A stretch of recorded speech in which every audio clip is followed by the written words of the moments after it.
Olá a todos, bem-vindos a mais um. Hum, melhor.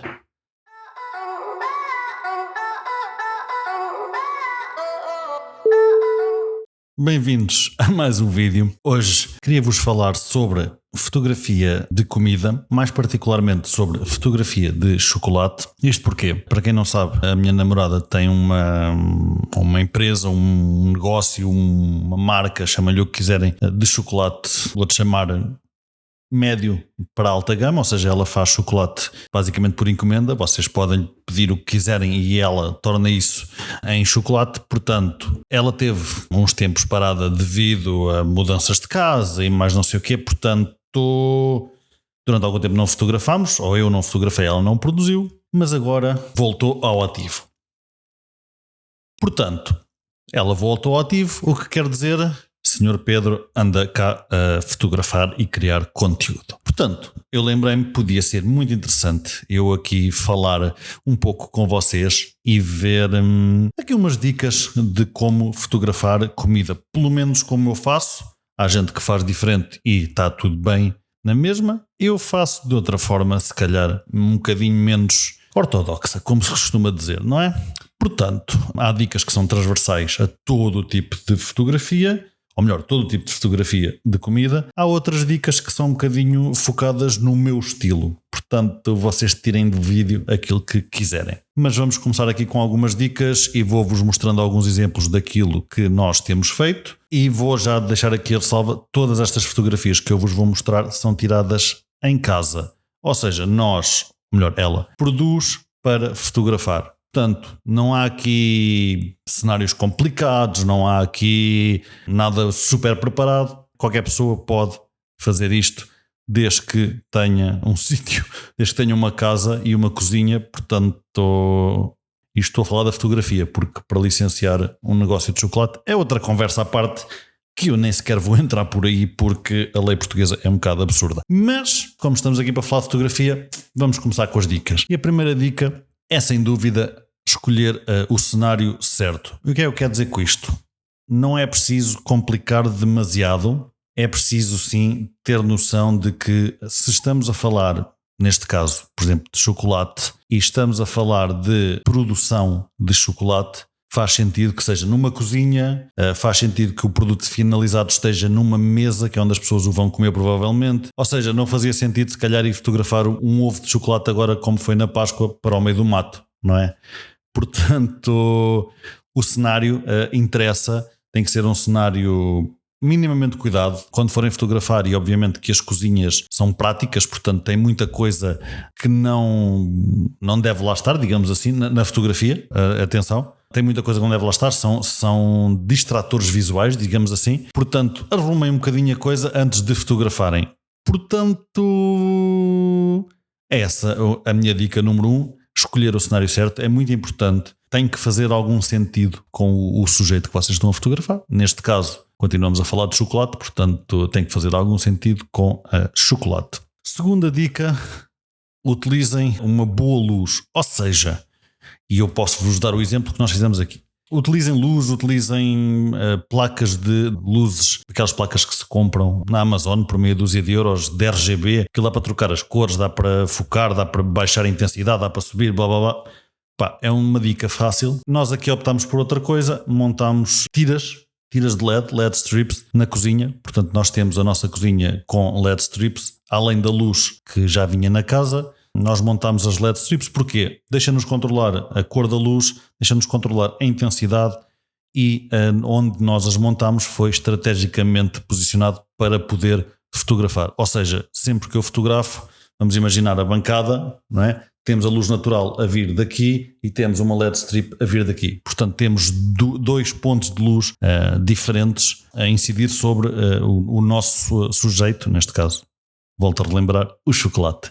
Só para não me esquecer, e para vocês também não se esquecerem, abaixo vão estar os links todos dela, portanto podem ir visitar. Isto foi pensado assim, e depois a nossa identidade visual, ou melhor, a identidade visual dela que eu trabalho são fotografias com uma tendência para o roxo, ou seja, tem sempre um tinte ligeiro de roxo, tendo RGB strips. Isso facilita porque nós metemos a cor um bocadinho mais a tender para o azul roxo, não é? E a coisa fica quase feita in camera, não temos que ter grandes preocupações depois na edição. Portanto, essa é outra dica, utilizem boa luz, seja lá ela como for. Isto é fotografia, é uma coisa criativa, portanto não há aqui regras certas e erradas, há sim dicas que se podem usar ou não, depende do que vocês quiserem. Terceira dica, escolher um ângulo. E isto aqui é um bocadinho importante, porquê? Porque quando ela está a cozinhar, digamos assim, não é? Quando está a fazer a sua parte de cozinheira para eu fotografar, há braços que estão a mexer o chocolate, ou estão a mexer nos brigadeiros, ou estão a mexer, seja no que for. Portanto, é muito importante ter noção dos ângulos para não estar a fotografar sempre. Olha, queria ter apanhado aquilo, mas estavam os braços à frente. Nós, como fotógrafos, é que temos que nos adaptar, portanto, temos que ter isso em mente e ajustar, digamos assim, a nossa posição. Neste caso, estamos a falar de ângulos, ajustar a nossa posição para o que é o nosso endgame ou o nosso objetivo. Depois, obviamente, quando estão a fotografar o produto finalizado, aí normalmente não há interferências, não é? Não há pessoas, não há nada, o produto está, normalmente nós pomos num azulejo, temos branco, limpinho, e fotografamos por cima, tipo fotografia aérea, entre aspas, ou seja, aquele shot top-down, fotografamos muito de baixo, fotografamos de lado, fotografamos whatever. Mas quando ela está a cozinhar é sempre muito, muito, muito mais complicado. Ou seja, tem que se prever os ângulos que se vai usar antes de os usar, e mesmo assim há muita fotografia, entre aspas, que vai para o lixo. Portanto, ângulos. Dica número 4, composição. Obviamente, isto já falei um bocadinho no cenário certo, isto vai dar aqui um bocadinho. É um bocadinho a mesma dica, mas pronto, é para fazer 10. Portanto, a composição é muito importante. Vocês estão a fotografar, mais uma vez eu vou aqui puxar o nosso exemplo, estamos a fotografar na nossa cozinha, em casa, e para a fotografia em si, nós temos que basicamente, como é que eu ia te explicar isto? Ter em conta que uma cozinha tem coisas que não são visualmente apelativas, obviamente, não é? Tem, sei lá, às vezes tem uma esponja, ou tem uma toalha, ou tem uma máquina que não tem nada a ver com o chocolate, porque lá está, o chocolate aqui é para fotografar só, portanto nós fotografamos aqui em casa porque temos a coisa controlada, não sei o quê, e temos que ter em noção estes elementos que fazem parte da nossa cozinha, não é? Do dia-a-dia, mas que não fazem parte do chocolate, portanto é importante pensar na composição. Basicamente o cenário certo de composição é quase a mesma coisa neste caso. Portanto, dica número 5, e aqui acho que qualquer pessoa até inconscientemente o faria, que é usar um fundo neutro. O que é que isso quer dizer? Se vocês têm um chocolate por norma castanho, ou se for um chocolate branco, que se ela tiver a ver este vídeo vai-me dizer não é chocolate. Se tiverem um chocolate branco, um fundo branco é complicado, portanto utilizem normalmente um fundo que dê contraste, digamos assim, ao vosso chocolate. Se tiverem a usar um chocolate de castanho, fotografem com fundo branco, não sei, seria a minha dica, não é? Se tiverem a usar um fundo, ou melhor, se tiverem a fotografar chocolate branco, usem um fundo que não seja branco, ou pelo menos que tenha alguma separação. Senão fica muito, muito complicado de ter uma separação e que se veja bem o vosso ou o produto que vocês estão a fotografar. Isto não quer dizer que não faça sentido na cozinha ter confusão, não é? Nós às vezes até pomos máquinas e coisas como fundo para dar aquele aspecto de isto é alta confuso a trabalhar, não é? Mas aqui estamos a fazer um bocadinho um cenário, portanto estamos a falar aqui de coisas diferentes mas complementares, portanto fundo neutro, mas nem sempre. É a minha dica, é fundo neutro, mas nem sempre. Dica número 6, e aqui eu gosto de pensar que é um bocadinho a minha diferença, porque além de outras coisas, mas se vocês forem à escola de fotografia, vão-vos ensinar que é importante ter o vosso sujeito todo em foco. Ora bem, eu sou um gajo do contra, porque eu faço exatamente o contrário. Ou seja, se eu estou a fotografar um chocolate, por exemplo, normalmente eu gosto de andar perto do F1.8, F2, não gosto de ir mais abaixo, não gosto de ir mais acima. Gosto desse sweet spot. Porquê? Gosto que se veja exatamente aquilo que eu quero que se veja e o resto ficar desfocado para trás e para a frente. Lá está. Mais uma vez, vai haver gente que vos vai dizer isso é errado, devia estar tudo focado e devias usar um F mais elevado, uma abertura mais baixa, mas eu vou continuar na minha e dizer que eu gosto das fotografias assim, a minha miúda gosta das fotografias assim e temos tido algum sucesso com as fotografias assim. Portanto, essa parte é aquela que eu se calhar vou discordar dos textbooks, não é? Daqueles ensinamentos base que se dão na fotografia em que o sujeito tem que estar todo focado. Vamos imaginar o seguinte caso que se passou agora na Páscoa. Um ovo de chocolate e ela tinha uma metade que tinha quadradinhos de caramelo e tinha outra metade que tinha, por exemplo, Twix e essas coisinhas. Havia fotografias que eu queria fotografar o Twix e queria que o caramelo tivesse desfocado. Outras que eu queria fotografar o caramelo e o Twix estar desfocado. Obviamente que na fotografia final, na aérea, por exemplo, eu chamo aérea o top-down, já é outra conversa. E aí, como está tudo no mesmo plano, está tudo à mesma distância da máquina, tudo fica focado. Mas se vocês tirarem de baixo, não é, num ângulo bastante raso, não é, quase ao mesmo nível do chocolate, as coisas vão ficar desfocadas muito mais rápido, se é que me faço entender. Portanto, é uma das coisas que eu gosto de fazer e é uma das coisas que vai um bocadinho contra aquilo que é ensinado. Mas lá está, é uma escolha estilística, digamos assim, não é um bug do gajo que não sabe fotografar. Dica número 7, acho que vou na 7, já não sei.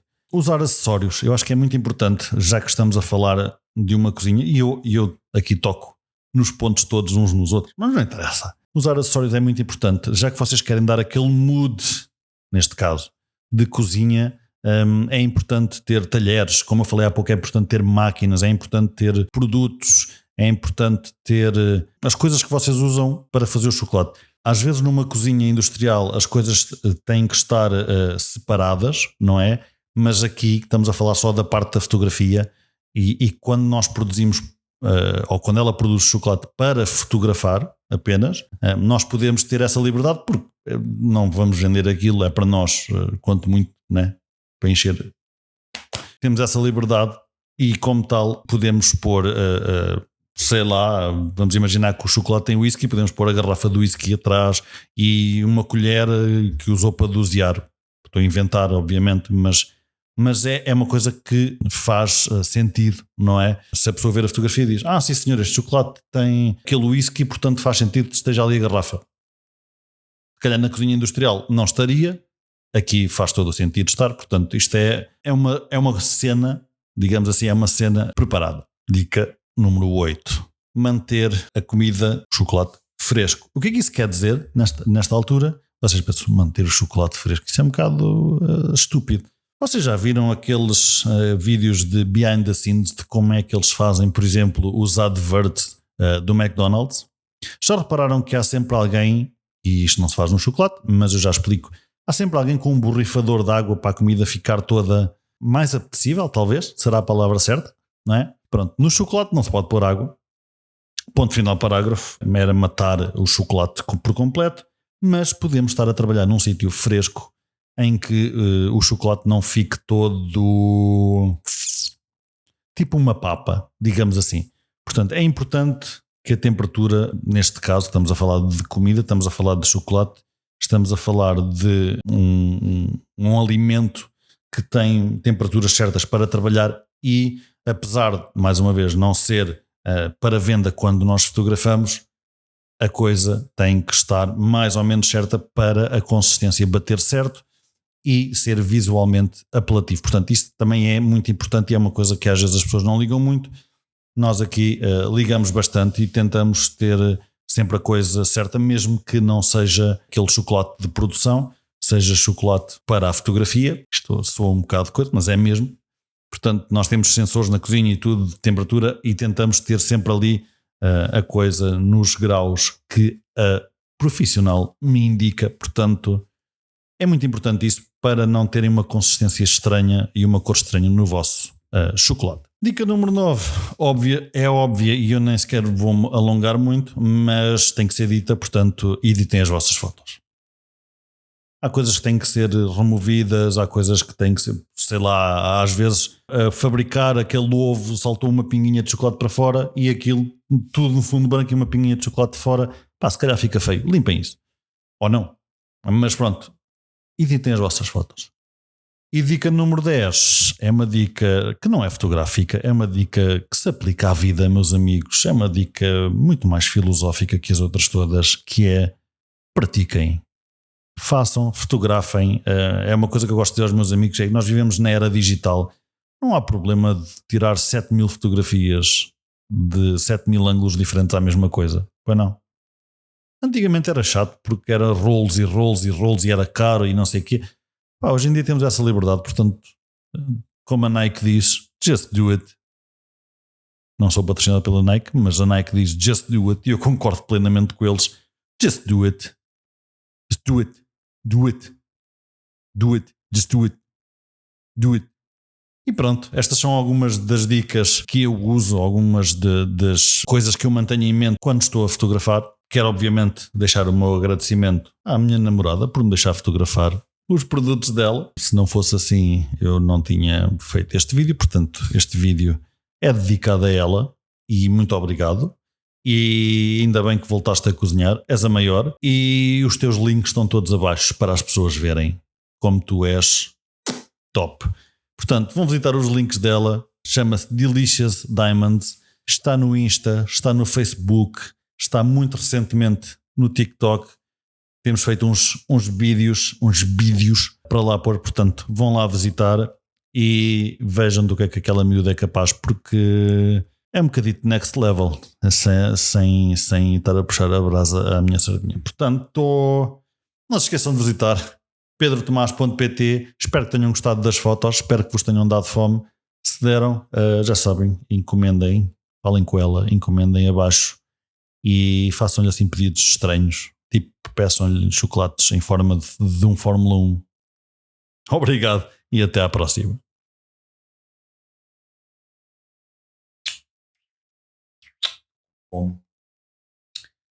Estou com fome.